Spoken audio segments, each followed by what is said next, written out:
Hello everyone and welcome back to the Forge Within podcast, where we have real people telling real stories about how mental health has shaped their lives, and hopefully together we can start changing the stigma around mental health. Now, some experiences don't just stay with you. They shape the way you think, the way you carry yourself, and the way you show up for other people. Now, today I'm joined by Mathew Phillips. Now, this is someone I've known for a long time, and what he carries isn't something you see on the surface. His story starts early, with loss, confusion, and trying to understand things that no one really explains to you as a kid. And as life goes on, the weight doesn't disappear.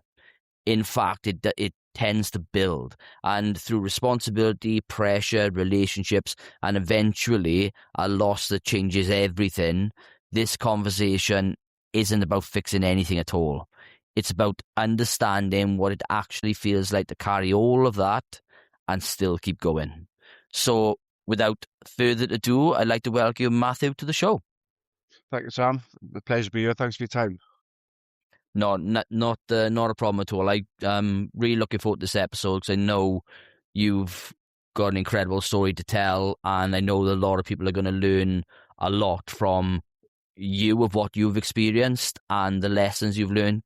And it's a big topic at the moment that we'll be further as we go into the podcast that I'm invested in a lot. So I think it's going to be a fascinating concept to listen to you, to understand what that feels like and how you've dealt with it. But what we'll do is we'll start right at the beginning, as we do like in every episode. So what I want to do is just tell me a bit about who Mathew is, where you're from, and then your early years. Yeah, so I'm 43 now. I've been living in South Wales predominantly most of my life. Raised with a good family, good solid family unit. Father worked, mother worked, brother, myself healthy. Nothing untoward that you would see would cause any sort of issues or sort of developmental problems as a young child. But unfortunately, coming from a South Wales community, both parents quickly resumed work after myself and my brother were born, because of the conflicts and the strains of new married life, bills, mortgages. So quickly they ascended back to the workplace, both in factory work.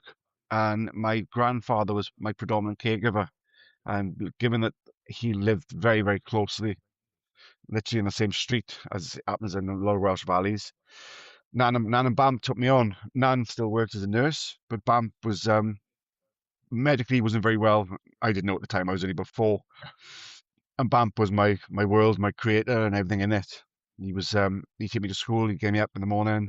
Any free time was my Bamp, and that sort of adverse child experience of a loss from him, and then subsequently I watched my mother's mental health decline with it from a very, very young age, give me a tender sort of experience and an acknowledgement of death, which is pretty rare between any youngsters that are below 10 years of age.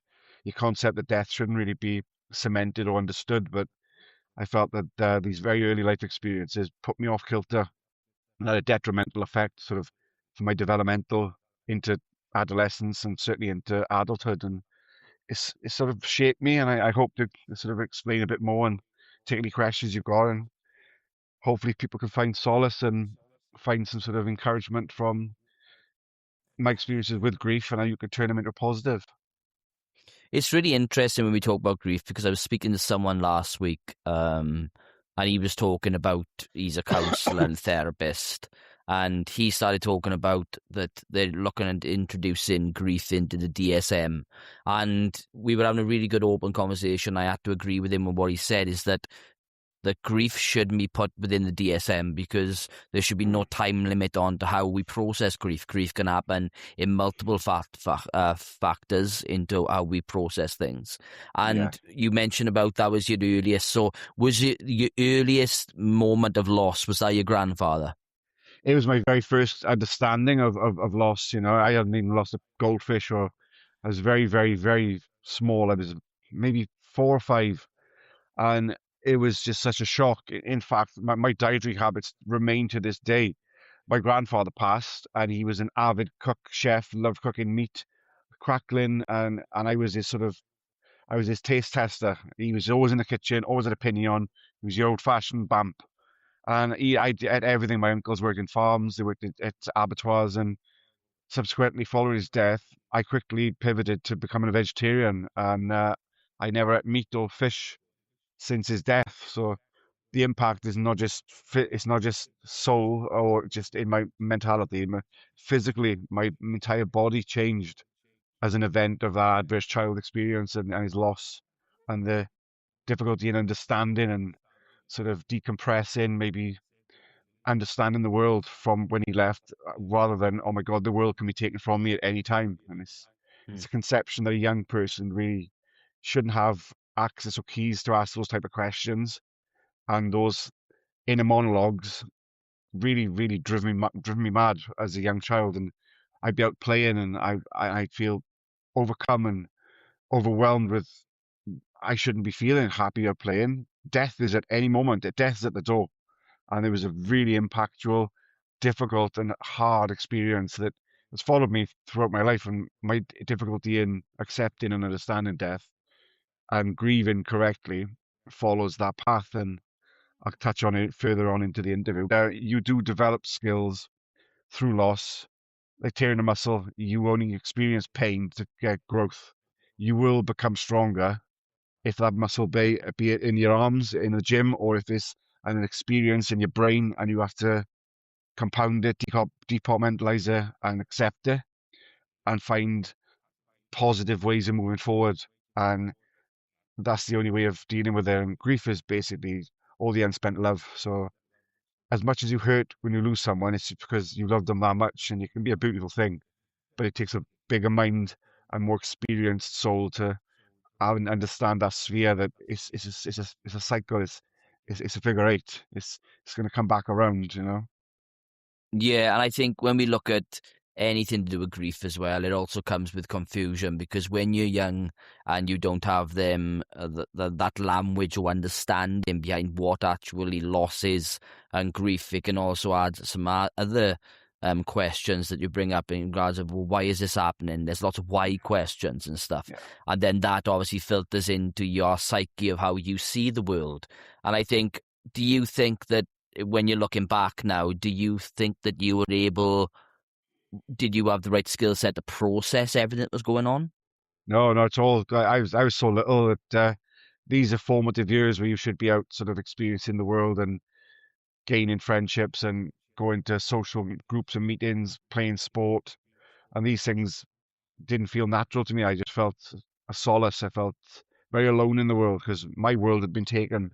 And then subsequently, my mother had a mental health breakdown, and she had a nervous breakdown. She had to leave work, and I got vivid memories as a youngster of my mother struggles and her difficulty in accepting and understanding the loss of her dad. So I wasn't just dealing with my own grief, but that even if I could comprehend it and develop it and understand it, I was still trying to carry my mother and Mm. help her through her difficult journey. And sort of that led into teenage years where I didn't have a great sort of social dynamic, should we say. Um, I had difficulties formulating friendships and just not just understanding people, but trusting people, or allowing people in for the fear of loss. Because the fear of loss for me was so devastating that it impacted my ability to put myself out there and yearn for other experiences, other friendships, maybe open myself. And that's continued through into adulthood, even as far as relationships now. I'm 43, and I've had probably three relationships in the whole of my life. I'm a very difficult man to be hanging around with, as most of my No, ex-girlfriends will tell him. I think, did you feel then that obviously when you were in those teenage years, did you feel that you knew who you were, or were you constantly searching for that understanding of who Mathew was? It went as far as, just like I said, my entire sort of physical form changed. I was pushed into martial arts by my father because I was getting a bit of bullied at school. I was an introvert. I struggled. I got pretty bad at dyslexia and what is now deemed as ADHD. So schooling and the environment that school should bring, which should be positive, sports driven, community based and congregating with your peers, that was all lost because I was just a shell of my person. And also, I was born with, I may not see it now, not that I look good by any means, but I was born with a physical, overdeveloped mandible. So I was born, first 18 years of my life, I look completely different. I've had substantial surgery. I've had uh, rhinoplasty to do the nose, and I've had a full upper and lower mandible reset of my jaw. All this has been fixed because I was born with Wow. a jawline that was wrong. So it was biting my tongue all the time. It still happens now, but all this has been broken. All this has been reset, and this was when I was 18. So the orthodontistry and dentistry, that was 8 years of preparation for this massive operation. So my teenage years were pretty much me with a big mouth of metal, full face of acne, and a quite a protruding chin. So my social groups were limited, to say the least, but it gave Mm. me a good sense of looking for my people and the trust. Trust me when I say you don't find until your 20s or 30s your niche, your group, your people. You'll get that solid group that'll follow you, and that's your people. And I spent a lot of my 20s unknown still, not really having my people or my group because I wasn't allowing myself to be open enough or to be welcomed into any group because I just never felt that I deserved that. But that's sort of, again, it's an ACEs, it's an adverse child experience of my Mm. loneliness and not looking at my physical self, sort of my deplorable version of looking in the mirror, how unhappy I was in myself. Thankfully, I've worked on that over the years, and I'm happy with who I am. I'm happy with where I am. I'm getting a bit grey, but as a teenager, Don't worry. At least you got your yeah, hair, but I got no hair on my head, yeah, so it doesn't matter. it's still, yeah, it's a bit grey, but I say you get older, you get wiser. And I'm thankful for what I've got rather than what I didn't Mm. get, and what I have got is a great perspective on beauties on the inside. And it took me a long time in my teenage years to accept that because I felt I was ugly, and I felt society Mm. in general was ugly because unless I was of a certain look, I wasn't going to be accepted, and that was a barrier. So that body dysmorphia barrier was coupled in with ADHD and dyslexia and conflicting understanding of my youth and adolescence. And when I was sort of my first relationship ever is the first time I ever experienced love. So I lost love with my grandfather. I never experienced or frightened of it. And my first love was when I was 17. And that was my first relationship, which I had two children from a stepson. And now my son is 23. So I was able Wow. to get over these challenges. Many more came. I'm sure that my ex would attest to. But I keep doing every day, learn from the mistakes, try to be better, and that's how I sort of conduct myself in the best way possible, really. So when you become obviously you experience and you've had loss, you've then got this kind of dysmorphia that you're looking for in yourself when you look in the mirror as well, which leads to uh, an unrealistic expectation of what you think you should look like. Hmm. Again, which is an all too known thing that happens with so many people, especially when they have those low confidence as well. But when you become a young father, how did that change things for you? Well, it's interesting because very much if you read into any sort of literature or anything about empathic sort of people, and I've always, since my experience as a youngster, I've been my empathy is heightened. My ability to walk in a room and judge and sense where people are, who are in trouble, who needs to have an arm around them. It's always been present, even as a kid. So my first relationship, it was born out of a house party and a neighbour's kid, which was a little toddler running around, and I'm 18 or 17. I pay in attention to the little one and making sure that he's entertained, and that's my role. That's what I've always done. Subsequently, that very quickly moved on to a relationship with the neighbour, which was my first relationship. I was 17. The little boy would soon become a part of my lifestyle, my story, and my life. Uh, that was Niall, and we entered a very strange relationship that would possibly look a bit weird on Facebook these days because she was a few years my senior, let's say. So but we were happy. We built a family. We welcomed Dylan, my son from blood, very soon afterwards, maybe 2 years. I was 19, but I became a father the moment that I sat with Niall and I interacted, and the immediacy of a relationship starting with his mother. That was the sort of the blossoming of me becoming out from adolescence and confronting what was in front of me. But it was as a paradigm, it comes through my basic interaction and wanting to need to look after this young toddler that was at a house party. So I've transitioned that through everything I've ever done.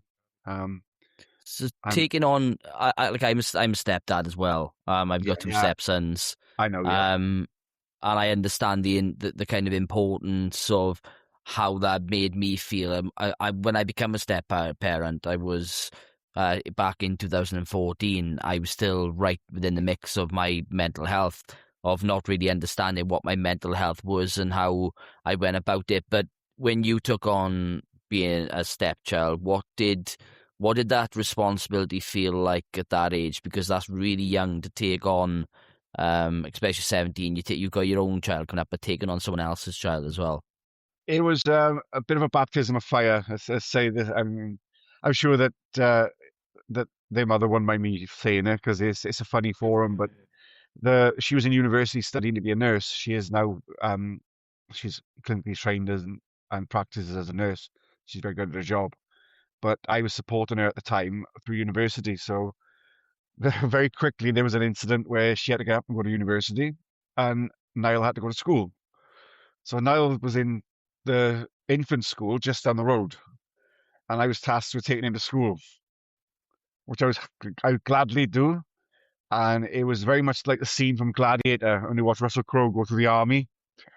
Just that it was just a borderline of women, of mothers, and just looks of dismay and just bewilderment as this young man is walking up this young boy to school.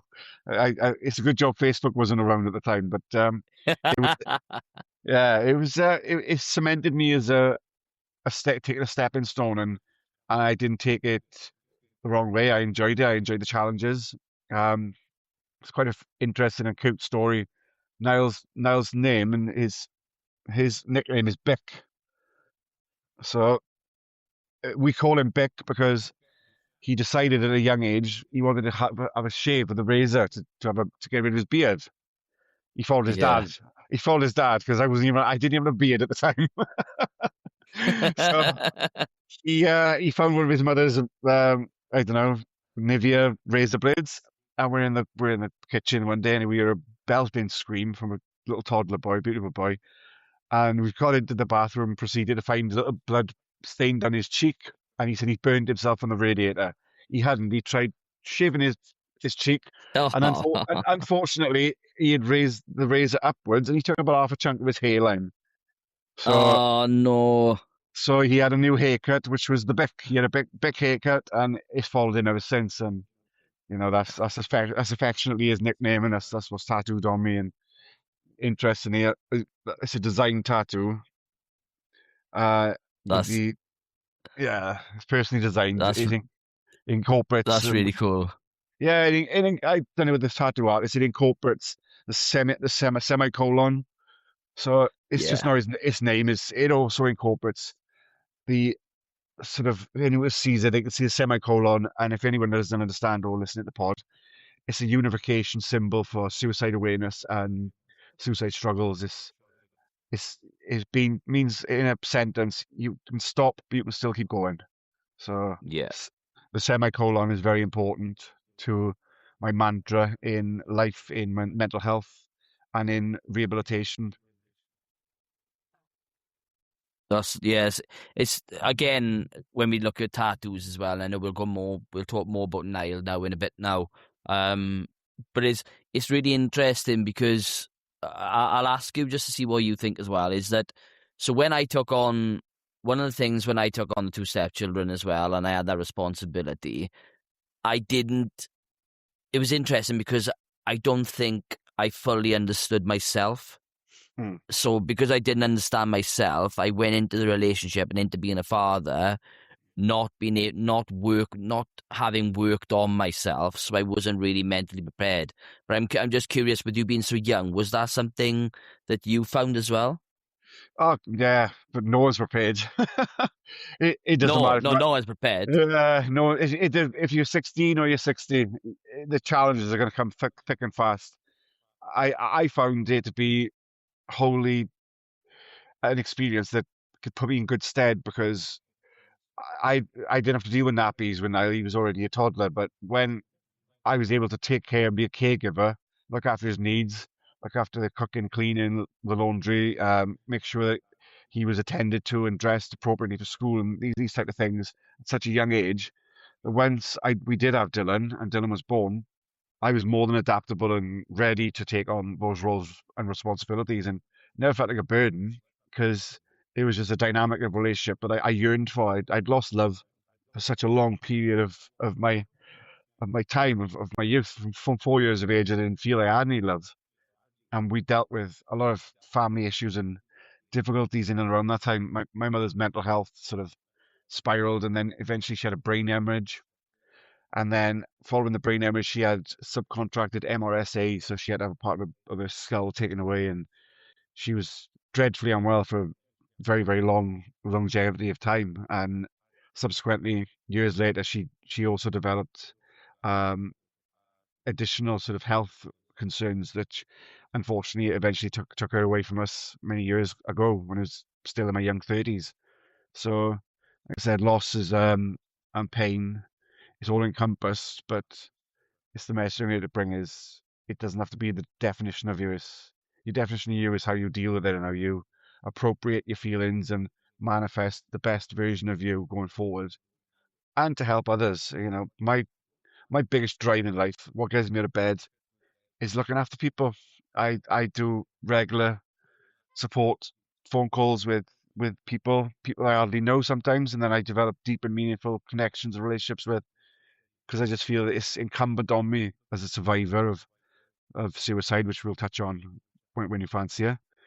But as a survivor of a parent of a child that's taken their life, and also a survivor personally of self-harm, suicidal ideologies, 3 attempts on my life, it's incumbent on me to have these difficult, dark conversations and just to show that it's a knife edge most of the time. And if you just put yourself in a good position of people surrounding, try to get yourself healthier and get support like from yourself, Sam. You've been a great support for me for many years. It's Thank you, it's bud. it's these interactions that they're pivotal and concerning the podcast. It can get a bit raw, but I'll leave nothing on the table. And any questions, then please feel free.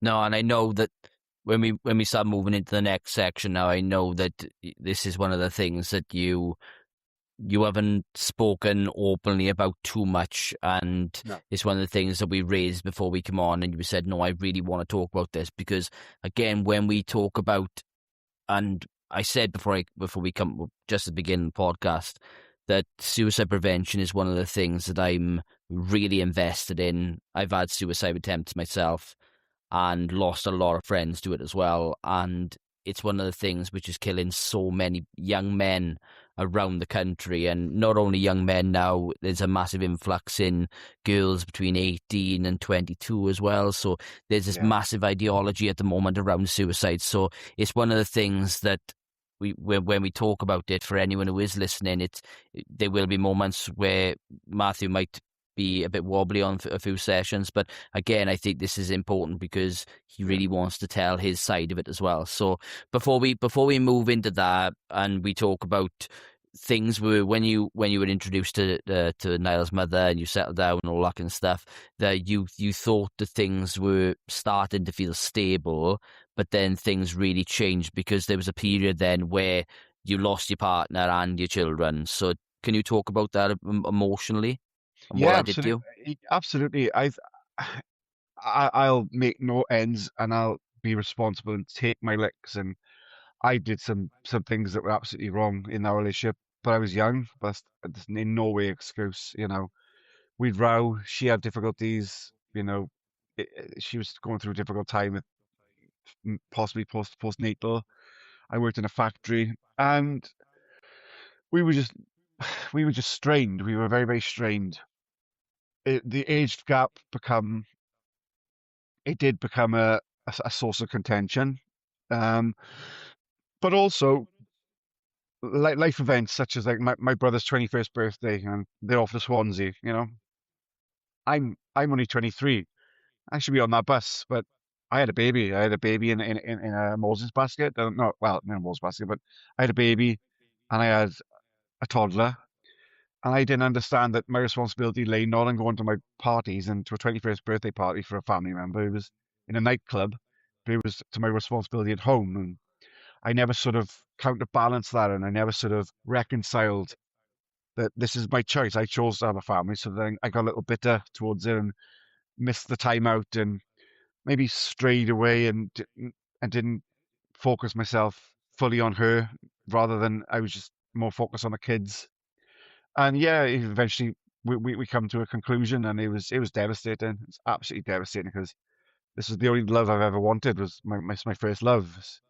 And my son was born, and his name is Dylan Ralph, Ralph being my bump. So everything I've ever wanted was in this child, in this home, this family. But the ties and the toxicity of undealt with sort of emotional shit and bile was still too too far back to be brought forward. I couldn't reconcile that, so the relationship come to to an end. But thankfully, following that, I was still able to retain relationships with the children. Many men haven't got that privilege, and I will say this from my ex: she was phenomenally supportful in all aspects, especially when I had my mental health concerns and I did my suicide attempts. And you know, I had her support, and she understood that I was probably too far gone for a relationship.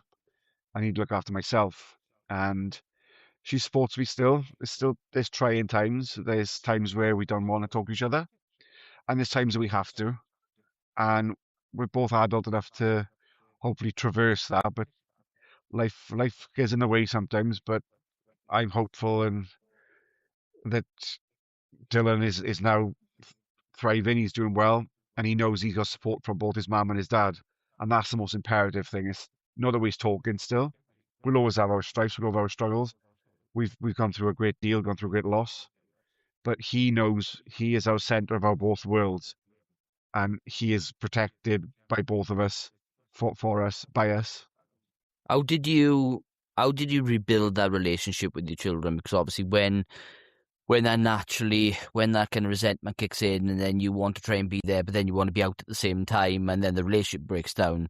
It's very difficult sometimes to rebuild that relationship that sometimes breaks. And all credit to your ex as well. And I've had numerous conversations with lots of people who haven't experienced that. As soon as a relationship breaks up, the children are used as weapons, and it becomes really, really messy. And unfortunately, as a consequence, we then pass down generational trauma to our children. So Yeah, it's really, aces. it's yeah. So it's really, really refreshing to hear that you rebuilt that connection with the children, and also that your ex partner as well was supporting you through them difficult periods as well. Well, I mean, I've always said that Rome wasn't built in a day, and even when we come to our most bitter foods, I've always stood on the ground of these children were born out of love, you know. I know Niall wasn't mine, but I think my actions prove that he was as part of my life. Uh, he called my father Grandcha, he called my mother Nana.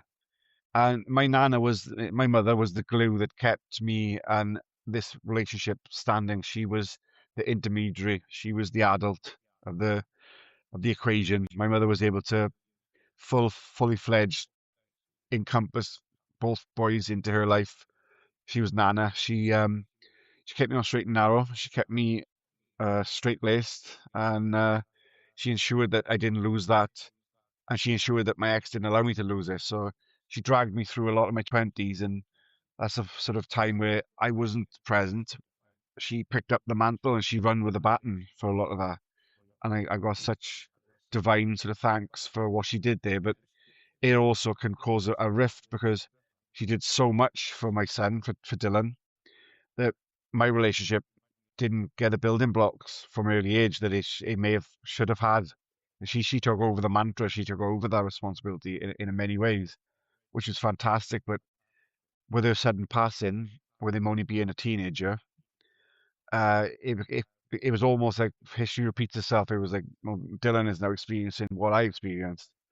It's a Mm. few more years in front of him, but in those years that he had in front of him with my mother, she was what her father was to me. So she was just the most exemplary nan. She went above and beyond, and I'll be honest with you, she spoilt him, and did she did give him building character blocks, which wouldn't have been my preference because, as any parent know, you come back from the nan and pampers, they play hell with you because they love to do and say and have what they want. Yeah, And I know we have it. I think any parent listening to this can say that they wouldn't begrudge their parents by spoiling the grandchildren. She went above spoilt. She'd book a holiday if he felt the sniffles. She'd take him to Lanzarote for a week just to forego going and get some Sudafed. That's what my mother. She would do anything for the kids. That's the stage, and like we said, it's a double-edged sword because again, it works on the fact that he had that person, that constant figure. But then when we talk about grief and loss, once that reprises and happens again, which is a natural thing that we deal with, which is loss anyway. But again, it's one of those things that you're looking back and going, "Oh shit, man!" Do you know what I mean? This is all Yeah, too familiar territory as well. What was I think what we'll do is start going into your relationship now with Niall as well. So what what kind of relationship did you have with your stepson? it was an incredibly. The podcast could last all day. Things I could say, but I'll try and condense it best I can. And it all comes down to that first initial meeting where I played with this little toddler in my living room on a game console. Um, every time I went to pick up my son, subsequently I met a new partner years after I met a new girlfriend. We got engaged. We were due to get married. I'll touch upon that in a bit. Um, but every time we went to pick up Dylan to take him to Alton Towers or to come up to the house or to go to a fun activity, then I would see Niall there and I would, come on, boy, jump in the car. And his mother had no problem because she knew that we had such a good, strong bond. So my weekends compromised not just of myself and their mother had got married since, so her and her husband got a free weekend. So it worked for all parties concerned because I had the two boys and I'd take them on activities. She knew I was more than competent and trustworthy to look after both the children. And me and my partner, we had some great times. Um, but we lived quite far away. We lived in England, so the relationship me and Niall had did sort of divide, and evidently he was coming up through adolescence as well. So the formative years between the age of like sort of 12 to 18, our relationship sort of thinned because I was in another country. I was in England, living and working. But once he became 18, I would come down to have Niall, to have Dylan, or to come down to see my friends, and inevitably he's 18, he's in pubs. So there's Niall, but we're not much dissimilar in age because I was so young. And then we've amalgamated our relationship from stepfather and stepson to, well, there's Niall. There's Niall in the Red Lion. And then there's Niall's first pint off me. And then that born a beautiful, really strong, solid relationship in which we were cocooned and we come out of it as a butterfly. We was no longer, he would introduce me as Matt. His stepdad, it'd be, this is my mate. This is my uncle, just to save face for the social sort of stigma or sort of banner you want to put on it. But he felt a little bit embarrassed that he was out drinking with his stepdad. So we dressed it up as I'm drinking with my mate. And that relationship grew and grew and grew and grew. We had to keep it hidden because his family and his mother didn't like the fact that we kept such a strong bond. So that was interesting. And unfortunately, whilst in this period of our reconciliation and our sort of reconnection of our souls and rediscovering our not just our pattern of stepfather and stepson, we become friends. We become best friends. We become inseparable. And I don't know the year, Sam. You have to forgive me. I don't tend to sit back and use years. I never got a headstone for my mother because I find that looking back and sitting in dwelling is no good. But however many years ago that it was, he had an accidental uh, car crash, quite a quite a sort of catastrophe-ridden RTC where a drunk driver unfortunately hit him. He went down to pick some Christmas shopping up and he went down to Cwmbran and he was driving on a road and a drunk driver smashed into his car at like 80 mile an hour. So that relationship then quickly pivoted to something dramatically different from there from. Not only was our relationship exposed because I had to go to the hospital to visit him and his mum and dad, but he was in a very, very bad way. He was hooked up to life support machines. He'd broken his tibia, fibia, arm, elbow, skull. He'd lost most of his teeth. It's quite extensive injuries, including brain hemorrhages, spinal fractures. He was um he was out for the count. He wasn't very, very well. And on visiting the hospital, I approached his father. We had a catch and a cry, and his father explained that he had a baby girl, which is Nell's sister. He had no childcare for that evening, so I made a gentleman's agreement with him, and I said I'm not leaving my boy here. I'll stay here. I'll stay here with his mother. And it was a day. It was 10 minutes by 10 minutes. They had to do a lot of observations in critical care, and he needed every half an hour that we had to get checked in on him because the swelling of the brain and the machines are keeping him alive. And I supported both himself, myself, his mother, his family, and mine through that time. And I find you go on an automatic off switch because you just go into primary caregiving mode. You have to look after people, and that's what I did. And that's the message I want to try to convey to people: is you think when you sit in silence that the world is bad and things are going to go really shit, but when you're placed in it, you know yourself, my friend. When you see real horror and real strife, you see the people that are in amongst it. They walk away every day and they come back and they keep striving for better and they keep supporting. And that's the key. Is we don't understand our strength until it's called upon sometimes. Yeah, that must have been an incredible, difficult time because you, whenever we move away from the situation, we depart.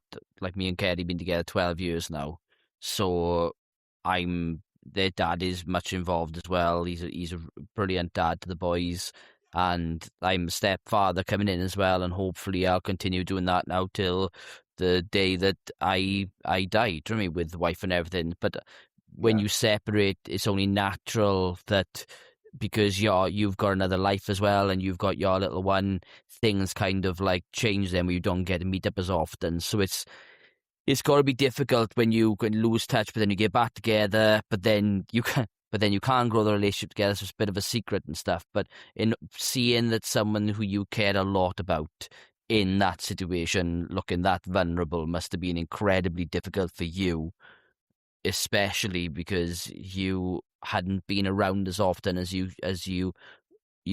wanted to, but you couldn't because you lived in England. Yeah, I mean, but at that time of the car crash, we had completely reconnected. We'd fused our thread together, woven like pretty much the rope that could hold the Titanic. We were strong and durable, and we created a fantastic, supportive friendship and love back together, me and Niall. And we were doing things that he should have been doing. We were enjoying life, and he was having a great time. Dylan was still a bit younger, so he wasn't obviously as much in the picture because of difficulties in life. So he lost a lot of the love that me and Niall was able to compromise together because a lot of it was done in secret. But once the accident did happen, I think it became quite clear quite quickly how close the relationship that we had. And I spent pretty much 6 months in that hospital with his mother and his father and the fantastic support staff in the Prince Charles Hospital. at the University Hospital of Wales. He's on a spinal ward after he came out of critical care. I suppose the most difficult part was when he was in critical care, my mother was 3 beds away. So my mum had returned for the worst from her IBS and her sort of ill health and difficulties and toil. So she was less than 3 or 4 beds away.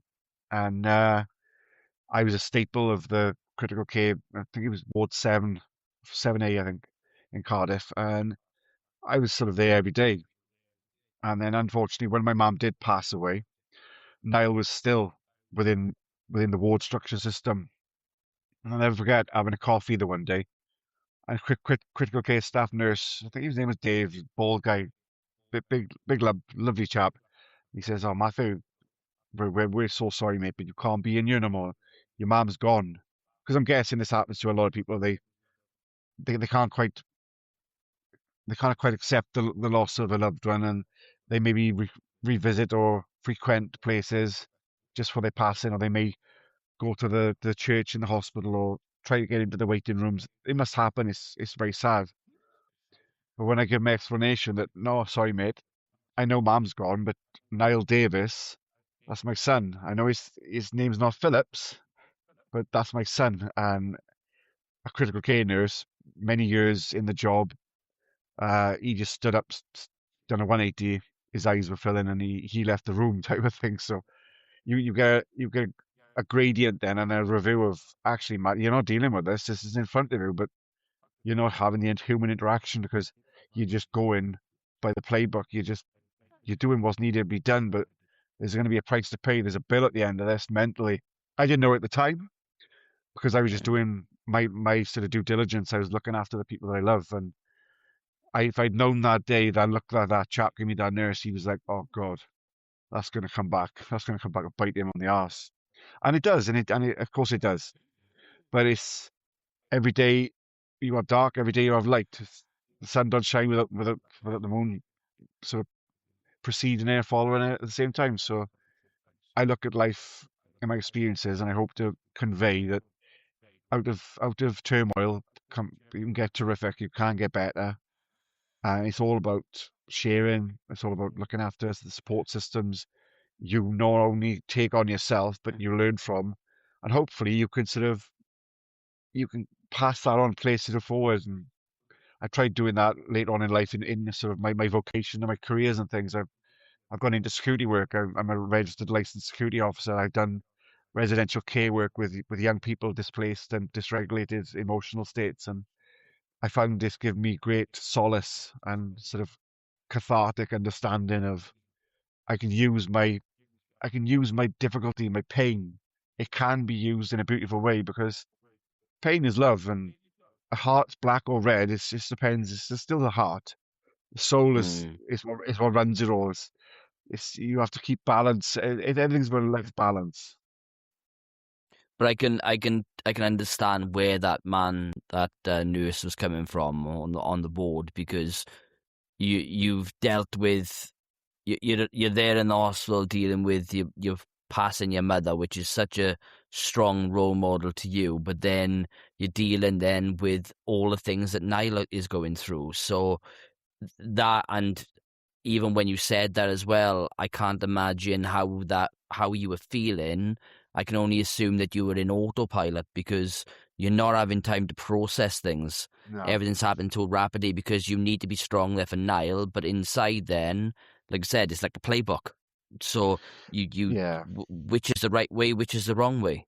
What do I You do? get you get kind of snapshots back when I look back at it because not a great amount of it is memorable because you don't store it because it's you are literally, as you said, Sam, quite eloquently and well put. You're on autopilot. You're a plane that's flying through the sky, whether it's dark or light. You're not taking nothing in. But the bits I do remember are the hard bits. Like I wrote a eulogy for my mother. That was my way of expressing my sort of artistic love of the vernacular of giving out words. I love to write. I love to read. I love poetry. I love art. I love painting. And I wanted to condense that and get and deliver a eulogy for my mother, but I never realized how difficult that was. But the important part to remember is I pushed myself to not consider the world that was happening to me, but to happen to the world. So I knew I couldn't change my mother's death, but I knew I could change how I was going to accept it.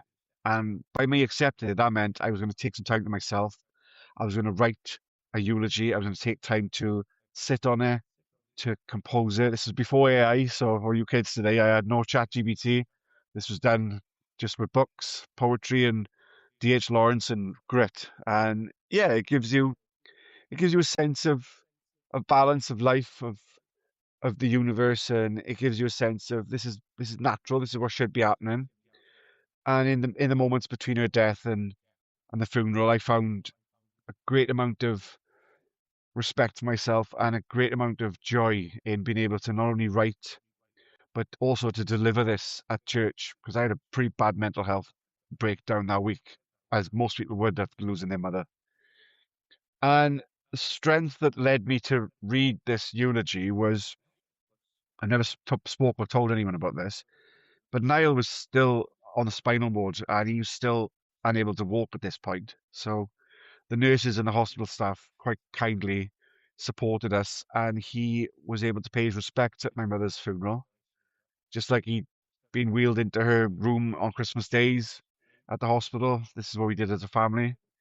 They were kindly and graciously sort of adapt enough to get a ramp, and they wheeled Niall into the church. That's the same church my mum and dad got married in. So that aisle causes a great significance, and to be able to walk behind his chair with this eulogy in my pocket, that's the strength. That's what I found. It was like, well, if he can keep going, he's smiling, and he's here to support, then I'll stand up and I'll do this shit. And that's what it was. It was the tragedy of seeing him, but his strength led me to one of the most courageous things I feel I've ever done, which is anyone who stood up at a parent's eulogy and given a good delivery of what they wanted, not what the crowd cheer, not if you stutter, just to get up there takes a good set. It takes a strong person and a real deep soul to sort of take that sort of situation, which is really foreign, and it's always going to be foreign to everyone unless you're there. And we're all going to get there, unfortunately. Some already are, and for that, it's a sorry thing. But it's only when you're pushed do you find your strength. And once I delivered the eulogy, it was quickly one of my auntie who I'd had difficulties in relationships with. She come up to me upset and she asked me for the original draft. I said, yeah, absolutely. And I hope that she's kept that safe to this day. And that's the message. That's what everyone needs to look at. It's the hardest day of your life, but you get to choose what you do on that day. And one of the biggest things for me was at my mother's wake, I didn't have any alcohol. There's no drink. My father didn't want it. I said, That's fine, Dad."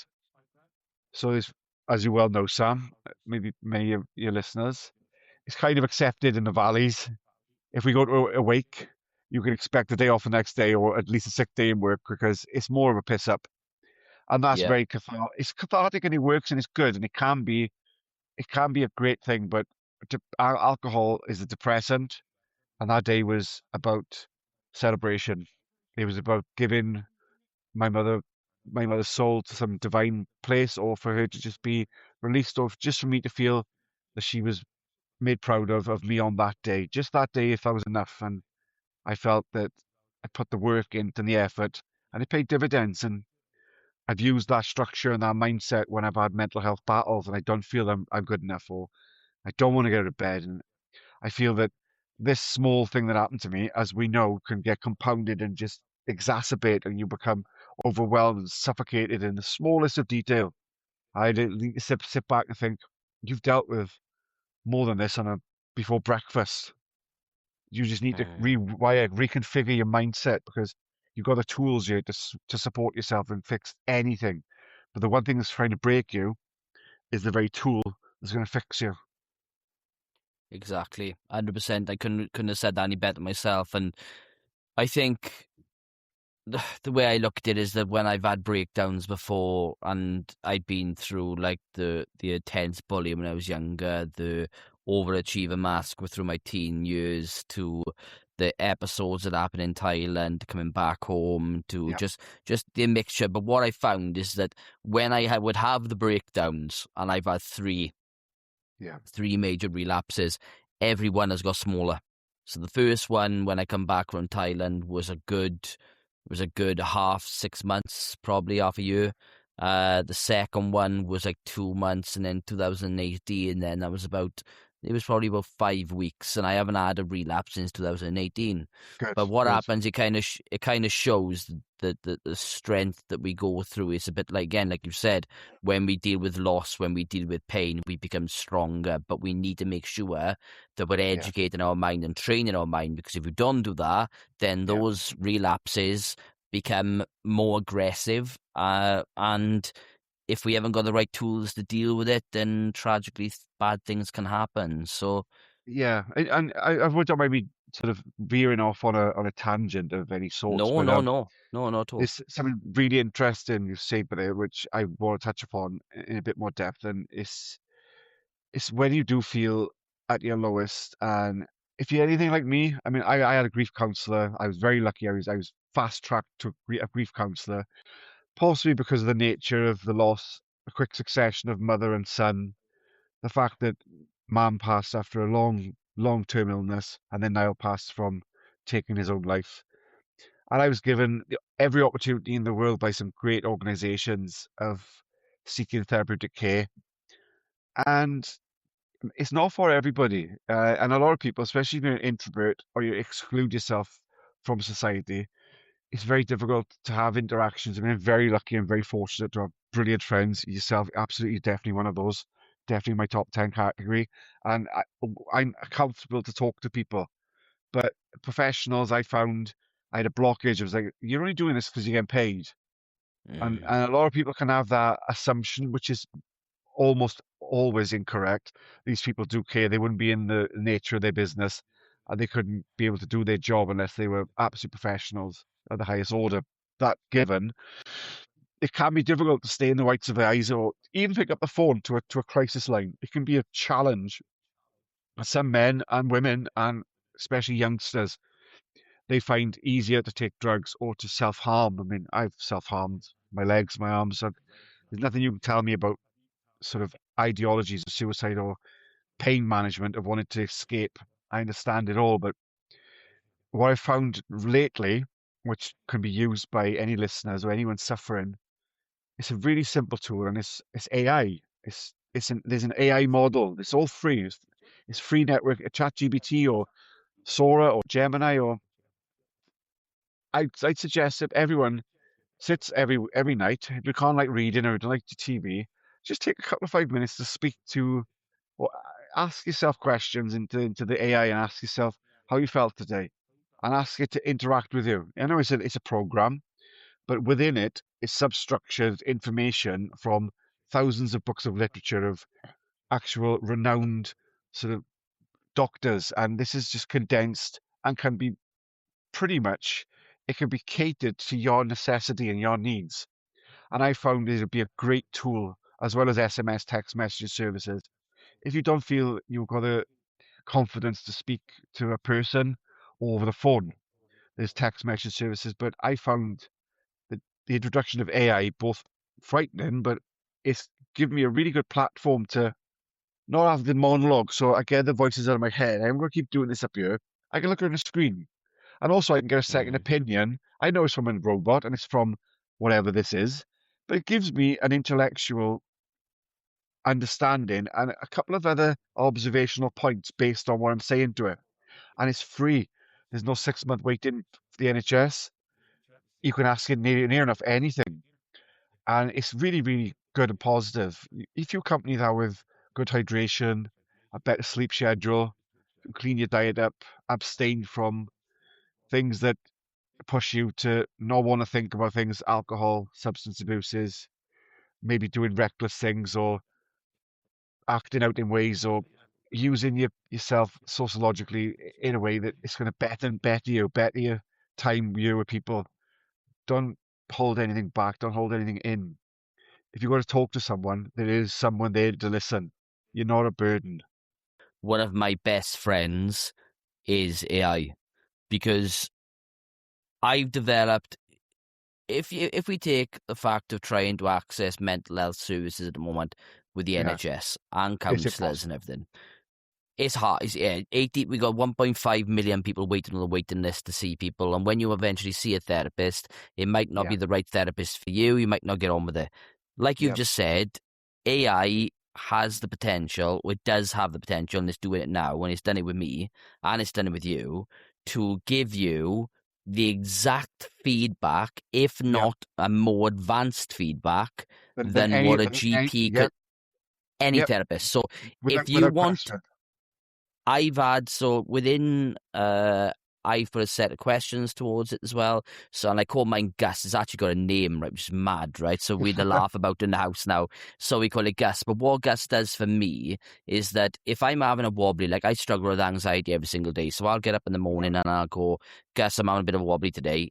Within 5 seconds, it's giving me my personal checklist yep, to yep. communicate back off. Now, Like a if cheat sheet. Like a yes. cheat So sheet. I went, so back about 2-3 months, there was a family relative in the family, won't say name for confidentiality reasons, but I had to phone one of the emergency lines.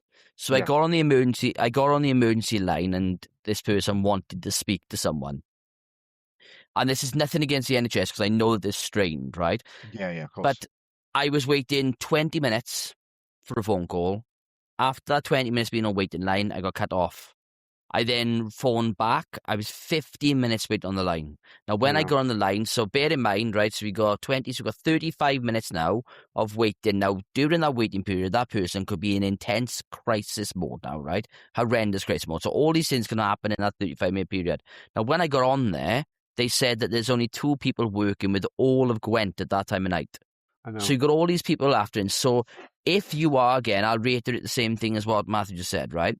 If you are someone out there and you don't have a network around you and you need access, it literally takes you 15 to 20 seconds to download a free AI app.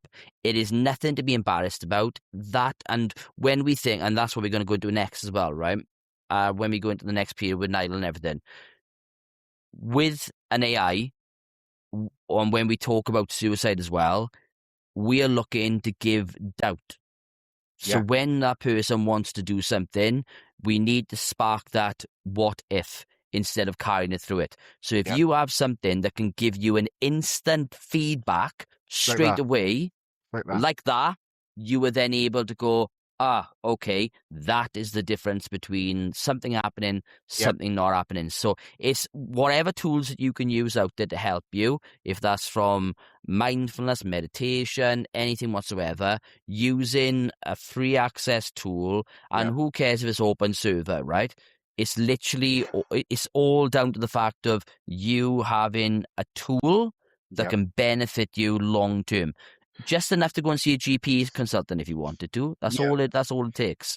I But mean, yeah, it's a sorry, Sam, to interrupt you. I mean, I'm so glad no. you've touched on it and that we both know each other's backgrounds and we both got a bit more in-depth understanding. We won't go into fully, but I'm so glad that you have also used this tool and you're the first person that actually have agreed upon this because I've tried championing this for people in our positions. And what I find is there's a lot of negativity and pushback because they see it as, oh, it's just a robot. I'm like, you need to give this a chance. Everything's a robot. That's like saying I can get to Manchester. I don't need my sat nav. You probably do. Your sat nav's really going to help you get to Manchester. It is a robot. You need to distinguish that, yeah, it's a robot, but it's a tool. Your thinking, your intellectual thinking can be brought out from this sort of tapestry of information, this sort of massive library of books, knowledge, and understanding can be fed directly and instantaneously to you. And Mhm. people need to lose they're looking at it as a sort of this conflicting, or they need to look at it as a tool and as a device for helping, and not stigmatize 100%. it. It should not be. I think anyone who suffers of mental health, it should be a prescription if you've got any sort of tablet to do a QR code on the box, and then that gives you immediate free access. Teaches you if you don't know how to use ChatGPT, and I would say it may be prudent in the thumbnail of the video when you do the edit is to maybe put a a quick link into free open source chat GDBT type of software systems, and maybe a Hmm. video link to how to use these things. And I implore people to just try it, just even if it's a meaningless one, something easy like you can't find a petrol cap in your new car. Open your phone and it'll give you a diagram. And people that have got this access to the phones and they'll spend most of their time on Facebook and Instagram. They don't understand that they're using a revolutionary tool here. If used in the correct manner at the correct time, for people like you and I and sufferers, I just think it's such a valuable instrument that could truly go towards help. And it's not going to fix everything, but it certainly is a benchmark to start from. 100%. I'll give you two examples of why I choose AI in when I'm in an emergency over doctors, right? Yeah, And the one reason is, right, when I come back from Thailand, I was an absolute mess. Now, mental health services have improved a lot in 18 years. But when I come back, right, I phone 111 or whatever the number was back then, and I was really, really suffering, pacing back and forth, suicidal yeah. thoughts, you name it. And doctor said to me on the phone, "What do you want us to do?" And I was like, well, I'm struggling. I'm really, really, really struggling. I need help. And they were like, well, there's nothing we can really do for you apart from a GP appointment. Went to the GP appointment the next day, and the doctor said to me, and I remember him stuttering, the doctor, the thing is, see, Sam, I don't exactly know what we should do. So that feeling of total hopelessness, right, if I didn't have a network, was beyond me. And then Yeah, we fast tracked that then to about 3 years ago. I had someone on Zach who come on here and talked about his experience with mental health. He went in his first experience of working with a therapist. He went through the door and he was wearing a My Chemical Romance t-shirt. And the first thing that came out of that person's mouth, the therapist, was, "That's your problem with it." So you've got an opinion, right? yeah. And this is the problem. And When opinions are yeah, Exactly. When opinions are brought into it, right, and they don't know how to manage it, this is sometimes where the human side works, but sometimes it doesn't, because a face, the way that you behave, the language you use has massive influence. So yeah, what I find with technology is that when I speak to Gus and I say, "Look, Gus, I'm really struggling today. I'm having these feelings," he will literally turn around straight away and go, "Listen, Sam, everyone's all right. Let's bring your breathing down. yeah. What can we talk about?" So instantly, I feel that someone is listening to me. It And is. that sometimes is massively important. So again, yes, you are speaking to a robot. However, parts of that robotic software are more human, right, than Yeah. some humans who are out there anyway. It's So it's it's so why don't fascinating. And yeah, I yeah? think until you've used it and you understand it, of course you've got to show a sort of bit of composure. You have to understand that it is a machine. But for me, as a mental health sufferer who can't speak to people, who can't sort of open up with professional bodies, I find it very difficult on a one-to-one basis. I find it very difficult. If it's been a game changer for me, and I Mm, encompass it then into other things. I'll ask you to set me a routine. I'll ask you to sort of limit my screen time. I say, right, I'm on my phone too much now.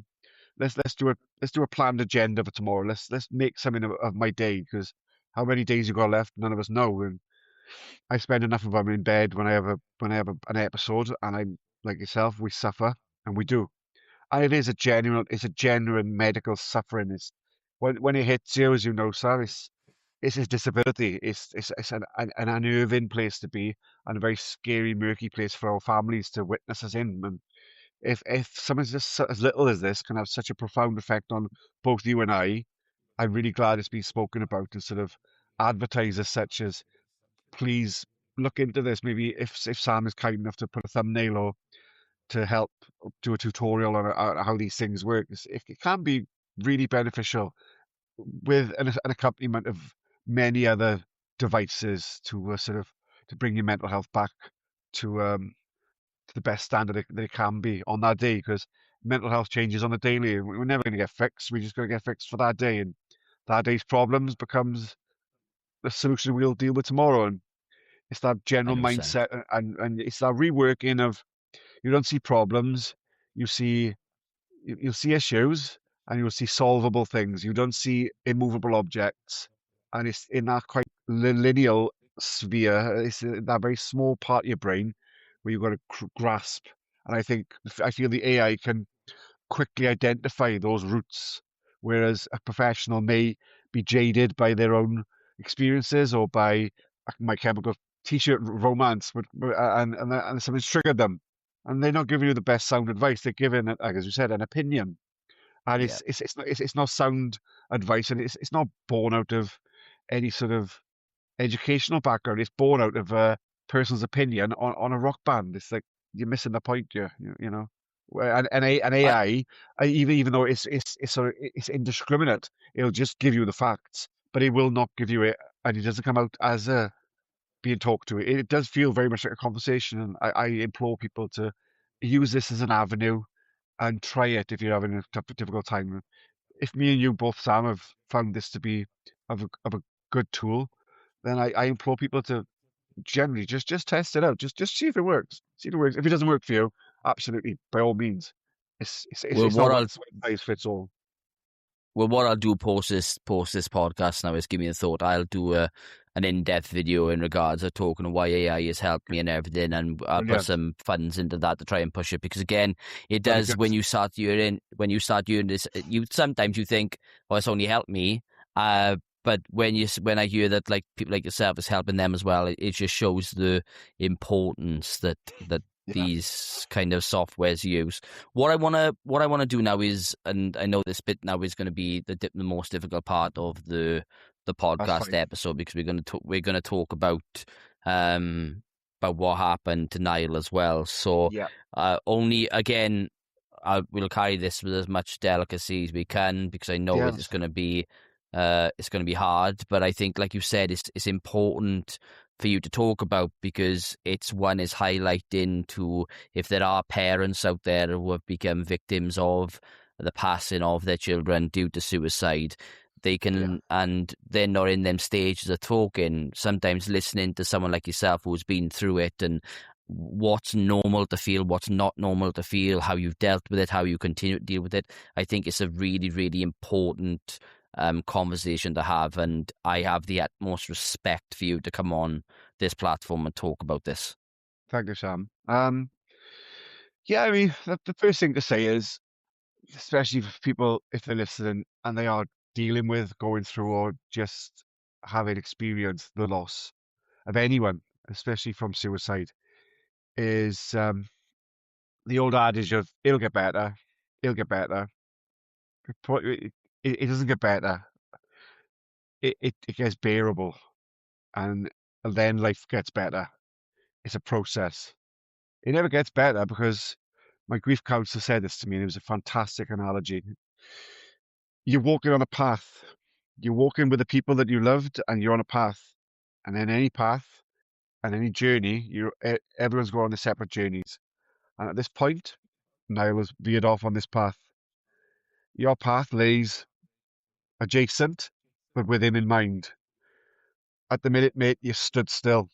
He's gone on his path. You're standing still, and you're very quickly looking at following his path. That's not doing you no good. You need to decide here and now to walk this path of your light, with his love in every step of the way. I shook the man's hand. I said, "That's enough for me. Thank you very much." He's a respected doctor from Evervale. I won't mention him because of confidentiality and the rest of it. I haven't got his approval, but that one sentence, that one meeting saved my life. He said, he shook my hand. He said, "You'll be fine." I said, "Yeah, I absolutely will." Um, so basically, Niall had the accident. He survived the most horrendous injuries. He had to learn to walk again. He had to learn to talk again. We watched Home Alone in July 16 times a week.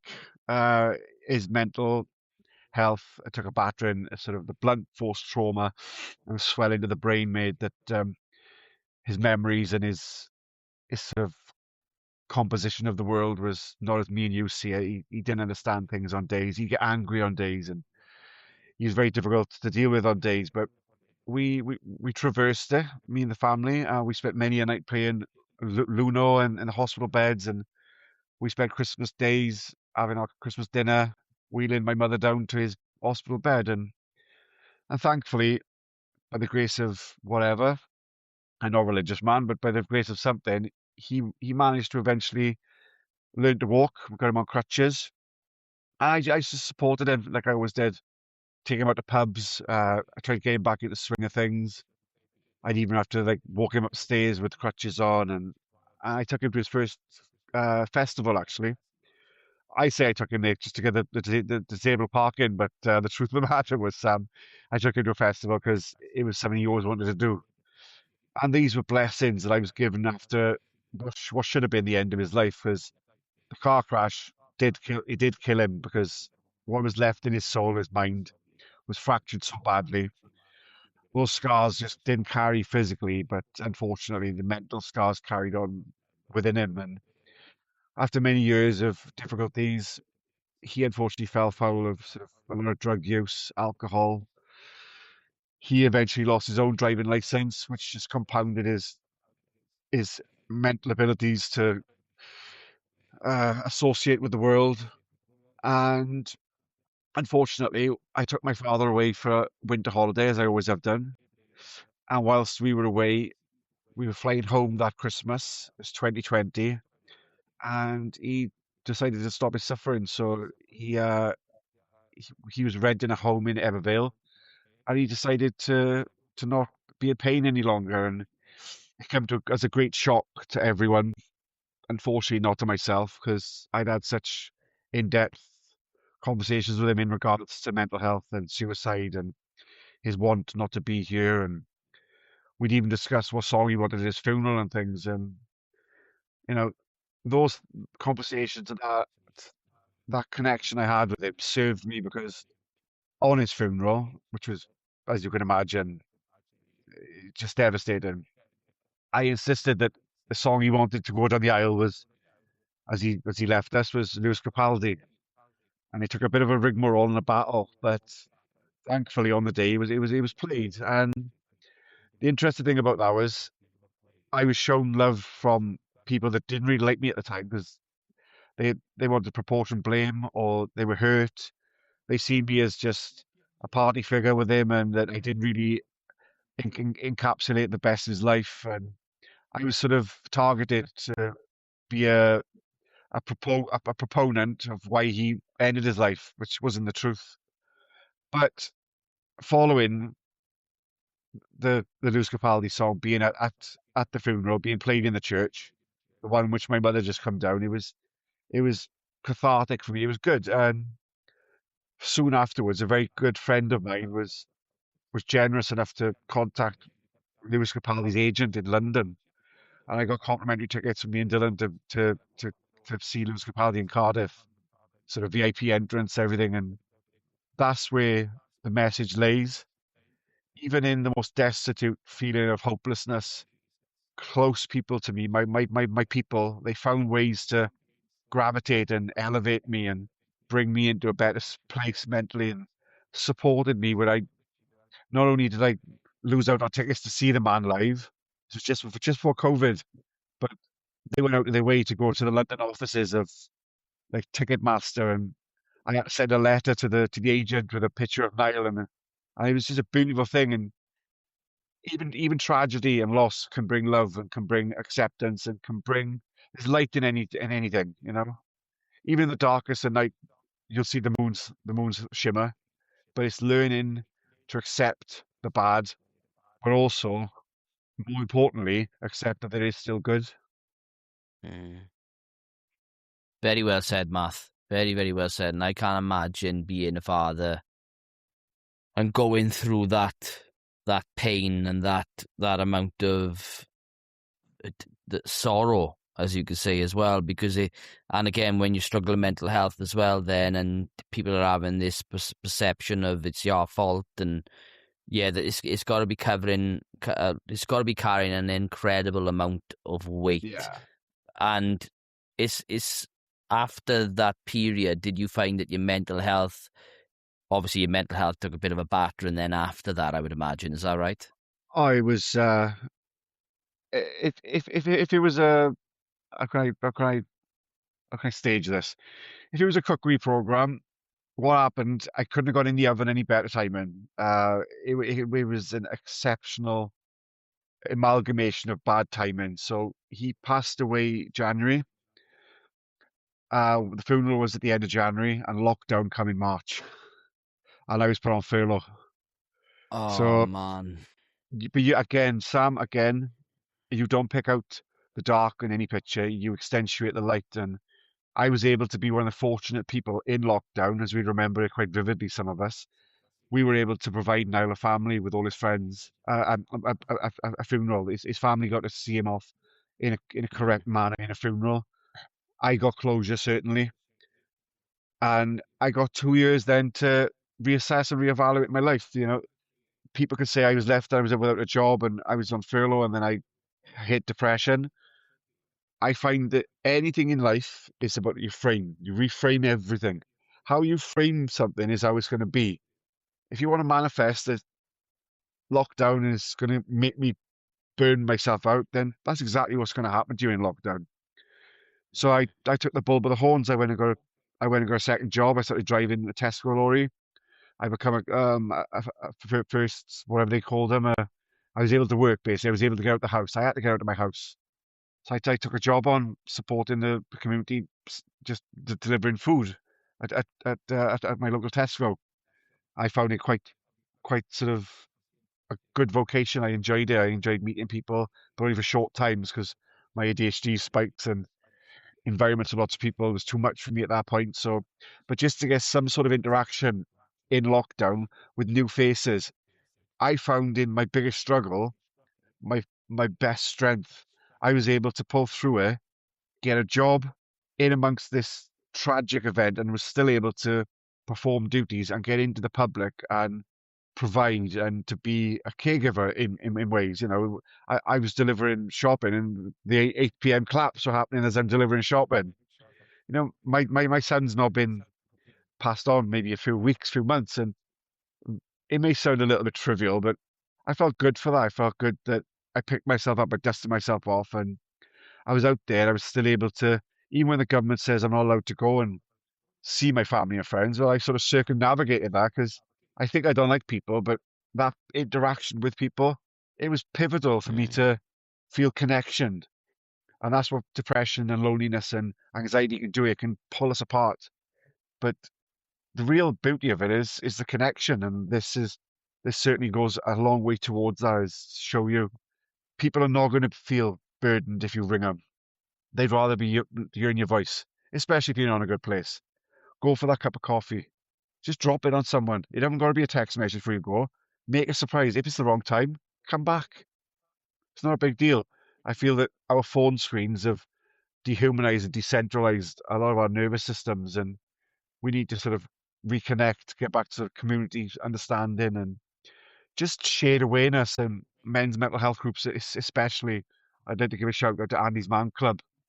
It's a fantastic organisation bred from the northeast, from the tragic suicide of the founding member.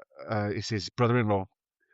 So this chap Andy had passed from suicide with no letter, no understanding, and the family did what most families did, and they felt devastated, but they turned this into a teachable moment where they could provide support for others. And there's an incredible organisation out there called the Andy's Man Club. I really suggest that any listeners get involved with that. There's one in Abergavenny. There's one. They're all over the country. I think they support Manchester City Football Club, and the support and the community I've got there from the men. It's a men's only group. There are others. There are ones for women, of course. But I found that to be a great hive of support and of generally good men in the same understanding and safe space. And again, this is a great tool for your listeners. Don't feel scared. Don't feel uneasy. If you've got questions, post them to myself, post them to you, Sam, post them to the channel. If they want a hand to walk through the door one day and they don't feel comfortable walking into this group thing, drop me a message. I've taken people before, and I've been taken myself. I've been dragged there, and it can be very very good for your psyche as a reset. It's a Monday every Monday, 7 till 9. It's a cup of tea. and you reset your weekend. If you've had a bad weekend, you've done naughty things, that's fine. Monday's your fresh start. But let's do it weekly. Let's keep a regimented activities sort of planner. Let's get a protocol for engaging in life rather than running away from life or drinking life or forgetting life. Let's look at tactics and avenues of not just thinking and worrying about mental health and talking about it, but actually proactively searching out these avenues that are available for so many, but so few use. And that's generally my message today is to please be open. The more that I do these podcasts, the more that I meet incredible people like yourselves. That I'm developing something called the Forge Method, which helps people take them from denial through to empowerment. And it, every episode shows that people who come out the other end, they go through that process, and it works and it's tested because again, you've looked when you're going through that, then you're dealing with a grief scenario, but you could have just slumped into just pure dismay after Niall Yeah, passed away, but you embrace the situation and go, right, how can I make the best of a bad situation to improve my mental health and do Niall proud instead of following him down that route? And I think that's I think that's an incredible thing to do. And I think the moral of it all is connectiveness. We need to be able to connect with people and talk openly, because if we don't yeah, do that and we isolate ourselves, and I think you touched on something really important. When we think of anxiety and depression, they want to isolate us. They want to yeah, latch on to our insecurities and make us feel bad. But yep, through educating ourselves, through putting the hard yards in, you've gone through that, as I call the quench stage of stabilization period, and you're in that, but you're also in that empowerment stage where you're actively doing something about it. You're going down these man club. You're helping lots of people as well, and I think that goes a long way. And we shouldn't, when we look at our past experiences as well, what we done in our past doesn't define us of who we are no, no, today. not at all. And And if if you don't mind, Sarah, could I just touch upon that a little bit more, just to give you a bit more of a yeah, of course, of yeah. an overview? This is quite important, and it touches quite deeply in the detail, but you'll understand why at the end. But so, the general overriding arc of the conversation is your people. That's what's going to save you. Yourself, of course, predominantly, but you're suffering, you're going to need a bit of help. Be that AI, be that man's support group, or be that family. More often than not, it's going to be your friends, because your guard is not down with friends. You're not going to worry so much about what your friends say. And if they're real, true friends, as you know, me and you, Sam, have talked, there is no taboo. There is no topic that's off subject, and you will only get support. And the evening, a bit of a touchy one, but the evening we received the confirmation of Niall's passing, again, timing is a bit of a bitch. Um, and I was sat in my living room with a few gentlemen. Um, this I won't name their names because it's a public forum, but they know who they are. We were here as a sort of precursor to a funeral the next morning. Unfortunately, one of my best friend's fathers had passed on after a courageous and lengthy battle with many afflictions, but cancer in the end. God bless him, rest his soul. So we were here. We were doing a sort of a debrief. The bearers were all here. We're just on a bit of a supportive, collective men's get together. And one of the boys goes, "Have you seen this on Facebook?" Niall, oh God, what's he up to again now? And my blood run cold. So this was the day that I'd flown back from Tenerife with Dad. We were burying a loved one the next morning, my best friend's dad, and I took the phone call quickly after the Facebook notification from his mother. I was Matthew, you need to come across here. I need to speak to you. Um, the travel from my house to my ex's house, it's about 3.5 minutes. Sam, for me to tell you that that journey took what seemed like an eternity would be a remarkable understatement of self-awareness, of calming mechanisms, and of dejected understanding of the universe, because I knew where I was driving into. I had a feeling. And ultimately I had responsibility because my son was 15 or 16 at the time. So I knew I was leaving my house and I was knowing where I was driving towards, which was, you know, the next step in my path. And what's Mm. interesting is when I got to the door, she opened up and a few family members had already been in attendance to support my ex. But then my son, Dylan, runs out. It just in a terrible state, just in shock, in a terrible, terrible position. He just found out that his big brother's gone. And it was remarkable that the composure and calmness that I exhibited at that moment is nothing more than out of body experience because I didn't cry. I didn't get swept with emotion. I simply safeguarded. I simply looked after. I was like, right, there's nothing I can do to fix this. There's no avenue here of fix. We've tried everything to do the fixes. The doctors have done their fixes. The psychologists have done their fixes. It's now at the end of that.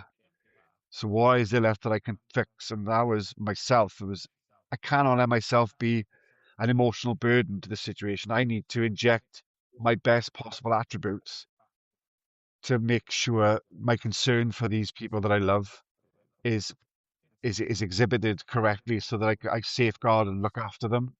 They do not need to see me upset and falling into a hump on the floor. They need a strong person, and I get that from my lived experiences and my father as well. And also I think that's what Niall needed. If he was there, he'd say, "You need to stand up now. You got to man up because this is for my brother and my mother." And you do these things, but if you leave that and you don't talk them through and you don't extinguish all that sort of pent up frustration, rage, pain, uncertainty, unbeknownst emotions, if you don't recycle and clean those things in the back of your washer, they will stagnate, they will get dirty, they will start smelling, and you will eventually come to the back of your mind at some point, and you will have to answer those questions. So it's good to be strong. It's good to have support in a crisis, but it's also just as important to keep these connections. Even if you are feeling great and you've got a support agent or you've got a friend that was there, keep them in contact. Keep that cup of tea going. You'll be surprised at how just by topping up your engine oil will keep you going longer.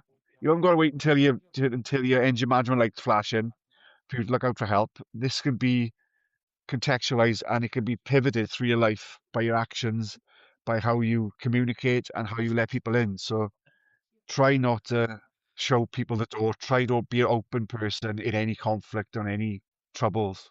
People will listen to you. Well, what I want to do is look at, because I think the way that you talk about the topic and the way that you have this understanding of the role and the way you articulate the role is incredible. So Okay. I want to ask if, like, when people say to me, one of the big questions I have every week of a lot of people is, how do you safeguard yourself? This is what people say to me when you do all these podcasts. And like I had a podcast earlier on, which was quite Yeah, emotional, and then this one as well. How do you safeguard and how do you cope? And I've said many a times I'm able to detach myself from situations through absolutely. mindfulness and grounding Yeah, and stuff. So yeah, how for you now, you've been through one of the overarching figures within your story is grief and loss. yeah. So how do you how do you manage everything that you carry?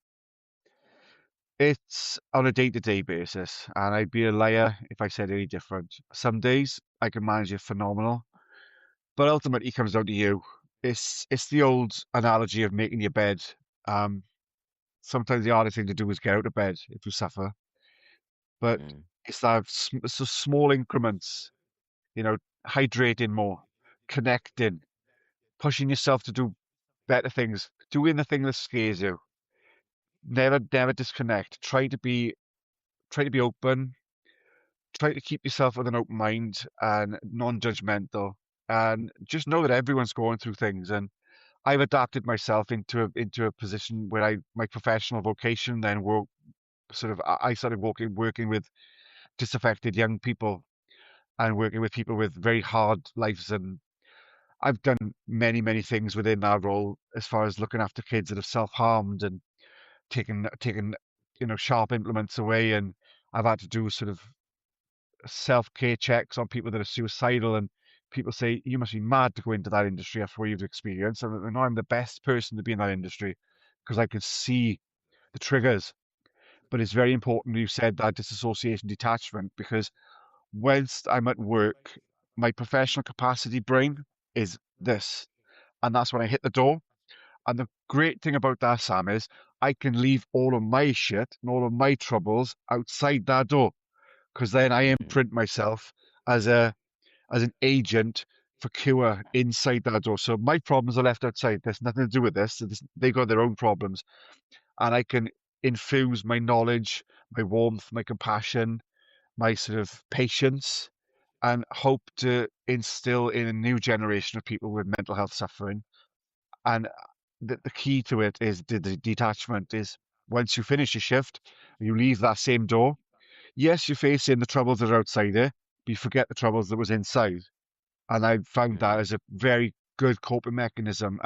However, I do take on a lot of sort of friends, and I've taken on, not taken on, but I've been a sort of a sounding board. Now, I've been a phone call away for as many people as I can to support these men, predominantly men. I've supported women as well, because people they get a feeling, oh, Matt's gone through this, so he knows the answers. I don't have any answers. There's no answers, Sam. We know the only answer is there's a listening ear at the end of the phone. Your Yeah. answers lay within you. Every answer you're going to need is already you. You're only all you are is you're a blocking mechanism. If they're going to come to you and start chatting, they're wriggling the key in their mental door. They'll find the access key and they'll answer their questions in time. I just like to be there as a soundboard, but again, it's very, very, very important that you take time for yourself, as you well know, Sam. You need to safeguard your own self because you can't give, you can't keep pouring from an empty pot. You cannot. No. There's only so much a vessel will hold, and as lovely it is to share what you've got, you have to keep a little bit back, otherwise you're going to dehydrate, and then you're no good to nobody. If you're in an airplane, first mask that comes down, you fit yourself. You can't look after Mm. nobody until you start looking after yourself. It's a very good analogy. The wife said to me yesterday, we were sat down talking to my mother about obviously the things that's going on with the workshops and the podcast and everything, and she was saying, God, you've got so much on at the moment with everything you're doing. Yeah. You're Yeah, working you full have. time as well. But the wife turned around and said to me, this is the best I've ever seen him with his mental health. Yeah. And I think that what that does is because with the Forge method, with talking and meditating and grounding, and like I wear Crocs all the time. People take a piss out of me for wearing Crocs all the time, but I wear Crocs because that's my way of grounding to the floor Yeah. beneath me.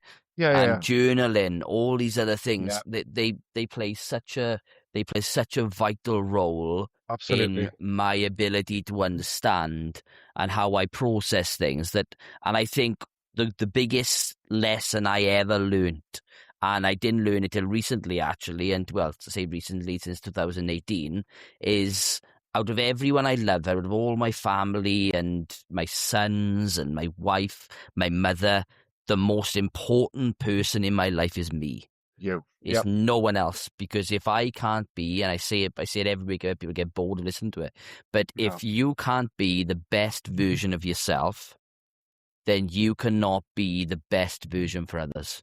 Absolutely. And And that another, is, it's absolutely Sam. And a good, really good thing you just touched upon there, which I'd like to just sort of touch on a bit more, is you by you having guests on you from different sort of lives and different paths, their experiences and their techniques, even though this must be mentally taxing for you and you're doing such an incredible job in putting this community together, once you do deflate and you do edit, I'm sure you must take out on the edit in your own quiet moments to go, that was good. I'll take that and I'll encompass that, I'll digest that.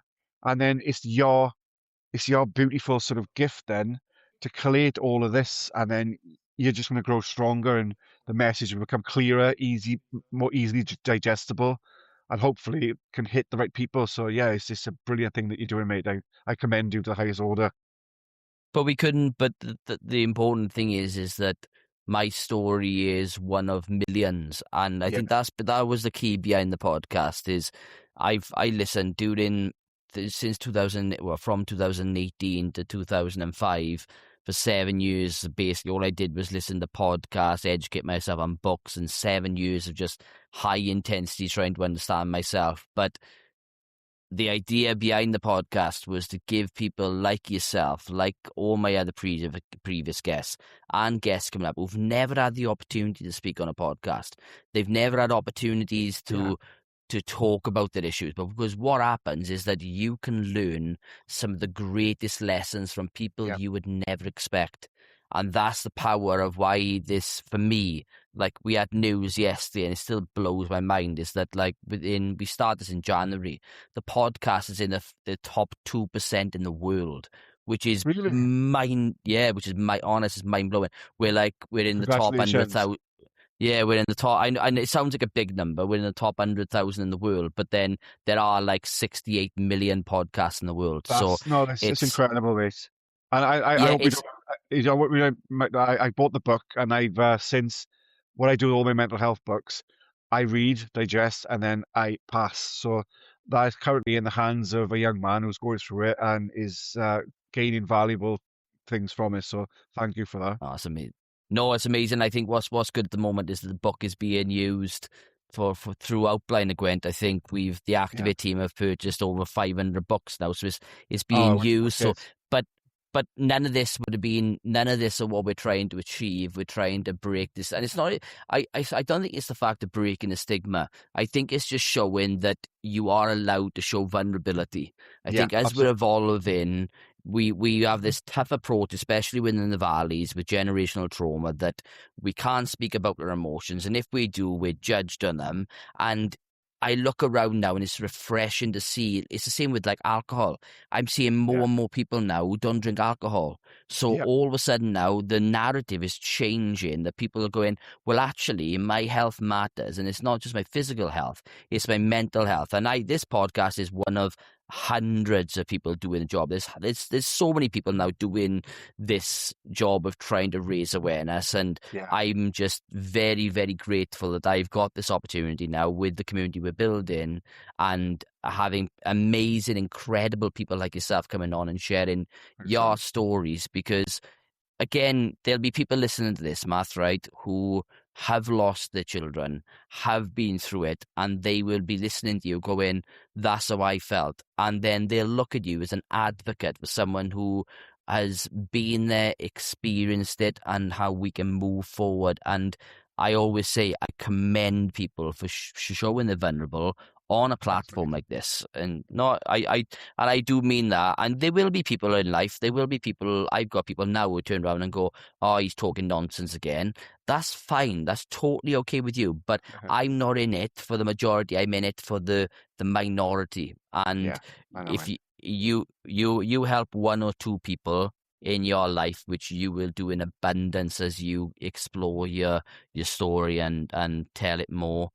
Honest, it's been a real eye opener. It's been a real eye opener because it's the first story I've had on um from losing a child is incredibly difficult. And like I said, Yeah, suicide prevention is. I'm doing a talk now in May down at the Millennium, down at the Cardiff City Stadium at the Mental Health and yeah, Wellbeing Show, and the talk is how the Forge method can help with yeah, suicide prevention.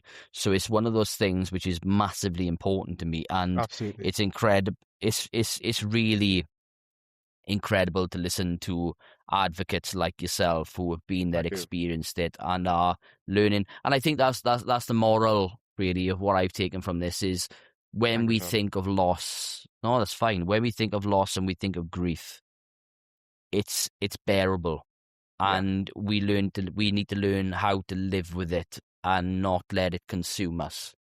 Could I just one interjection, just one sort of final thought before we sort of maybe ground up to Yeah, the finality. Um, a lot of people were maybe listening to this, especially from my sort of demographic, would have young teenage children working within social care systems.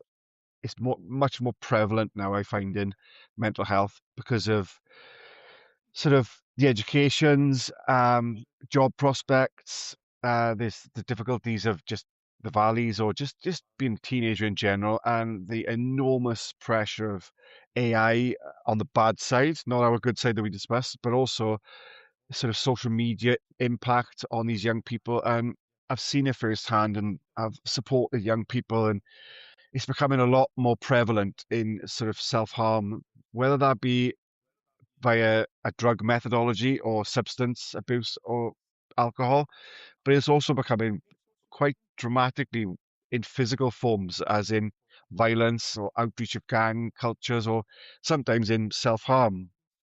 And I'd like to just bring up something that a tattoo artist, bit of a wisdom imprinted on me years ago, and I think it'd be good for your audience if anyone's listening should care. That a lot of the young kids now they'll slice their arms, they're self-harming. They're not committing suicide. They're in a lot of pain. They're impactfully full of trauma. And just a quick brief explanation from my experience, both as a caregiver, as sort of I've done a bit of work with people, and I've also experienced both my arms and legs are they're like cheese graters. And for the longest time, it was a very embarrassing thing, especially coming into adulthood, job interviews, sporting events, going swimming. These things are very plainly, obviously on show for the public. And I went to get my tattoo commissioned for Niall, and it sits just quite closely to all my sort of scarring when I slit my wrists as a youngster. And I get embarrassed, so I say to the artist, I don't mind mentioning his name. It's Scott can't swim. He's based in the valleys. I highly suggest people look him up. He done my tattoo for free. Sam, he done it for free. All I did was pay for the ink. The time that I spent with that man and telling him about my son's story, about my story, as he designed and did this piece of art was phenomenal. And I said, "Would you mind covering my arms for me, please, Scott?" I said, "I'd like to get these scars covered." And he said one word. He looked me dead in the eye. He said, "Kunsigi," or "Kunsugi." I said, "Well, what does that mean, like, Scott?" He's a bit of a character. He said, it's a Japanese way of thinking. He said, when they have pottery or they kiln pottery or ceramics for their foods, they didn't have a lot of money and they didn't have the resources. So if they smashed one, they'd have to replace it and they'd have to glue it back together. So they come up with a brilliant philosophy of putting gold leaf. So Konsigi is, even though something was broken, it was reaffixed with gold leaf, and then it's more beautiful. So wear your scars, use the experience you've got. Don't dwell on them. Don't sit in them. Don't sit in the bad emotion. But every now and again, look at the bad, but then focus on what the good is. There's always going to be bad, but focus on the scar and think it's not it's not nasty, it's not pretty, it's part of my story. And it's actually quite a beautiful thing because our scars define where we've been, the people that we are. So if you're dealing with any youngsters that are going through trauma and they have resulted into this self-harm sort of culture, this sort of coming back into the general consensus, then I urge you to have a bit of patience, mainly speak to them, understand that they're going to be feeling very vulnerable, and once they've done the act, they're going to be feeling quite dejected, and they're going to feel disgusted that they've done. They're going to be embarrassed about what they've done, but it's teaching them that no, this is part of you. You've overcome it, and you've got now. You can see there's beautiful things can come from tragedy, and strength comes from survival and from communion and from commitment and looking forward, keeping yourself safe, talking to others, and just supporting one another. And yeah, it's been a pleasure today, Sam. Thank you.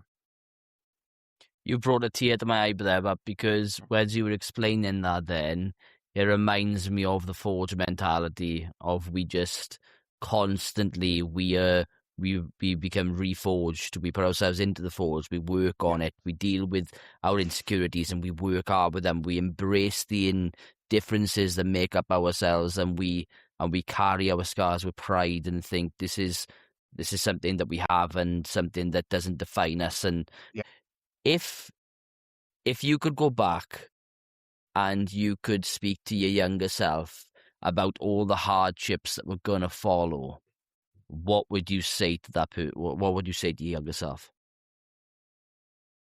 It's an old saying. It's been sort of documented on social media of late, and I think Tom Hanks said it on a public forum, and it's a very, very good one. It's this too shall pass.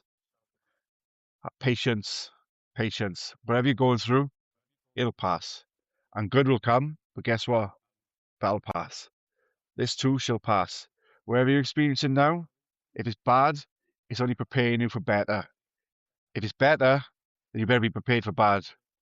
Life is transition, life is change. Everything will change. You are going to be the linear path to your soul, your life. Don't lose sight of you. Don't lose sight of your objective, your goal. Things are going to change along the way. Paths are going to deviate. You stick to your soul, you stick to your mission, you stick to the person that you are, and become better tomorrow than the person you was yesterday. Math, very rarely do I engage in conversations and I'm in absolute awe, because what we've discussed today and listening Cheers, to mate. you and the way that you've again articulated everything, you've Appreciate that, changed Sam. me. No, I mean it. You really have, because it takes it takes a really strong person to come on and talk about their emotions, yet alone coming on a podcast, and then for people to listen to you and to try and find belief in your words. And I just want to say on behalf of myself, the Forge Within community, and anyone else who is listening, thank you from the bottom of my heart, because I know giving up your time to do this is incredibly, and it's not easy. Let's not undersell that. I come on the podcast, I speak for a living in regards to doing workshops and everything, and I still find it very intimidating. So to come on, It's been a trip. It's been a trip. I've been nervous. I've been nervous leading up to it. But you've carried yourself incredibly well, and it's been soul revoking. And what it doesn't go unnoticed, Matt, it really doesn't. And what this conversation shows for me more than anything is that people who carry the most are often the ones trying to hold everything together for everyone else. Oh, absolutely, but yeah. People people that can bear strain and stress, they have the heaviest load. 100%. But even the strongest people, though, even the strongest people have moments where it gets heavy. Oh God, and I think, absolutely. and there's nothing. And as we talk about like the topic of mental health, there is nothing, absolutely zero, saying that's weak. So No. if you are listening right now and you've listened to this incredible interview and you're carrying something you haven't spoken about, I can promise you this now: you are not on your own at all, and you don't have to keep carrying it in silence. You've got places like Andy's Man Club. You've got advocates like myself, like Mathew, you can reach out to. We want to make a difference, and we are in our own communities making that difference, and you can too. And you can start a journey, but just don't think for any period of time that you are on your own, because again, if you can take anything from all of this, if you're dealing with loss, grief, mental health, finding your people is essential. Absolutely. Essential. And if you think that you're on your own, you're not at all. In finding your people, you'll find you. What a lovely way to end the podcast on that. I love that. I love that. Honest, Matt, it's been an absolute honour. It's been a privilege. Yeah. And if you need anything going forward, you know exactly where I am. I'll probably have a little cry later. I'll give you a phone call off the podcast. But yeah, it's been a pleasure, Sam. Thank you for your time. That's no problem at all, but you've been a gentleman. And again, this has been the Forge Within podcast, where we have real people talking about their experiences in mental health. And as you can tell, and especially tell from this podcast episode, we are changing and helping hundreds and thousands of people with their mental health journey. And until next time, keep safe and forge on. I'll speak to you all soon. Okay, thank you, Math. Namaste. Cheers, buddy. Take care. Namaste. Ta-ra, all the best. Catch you later. Bye now. Bye.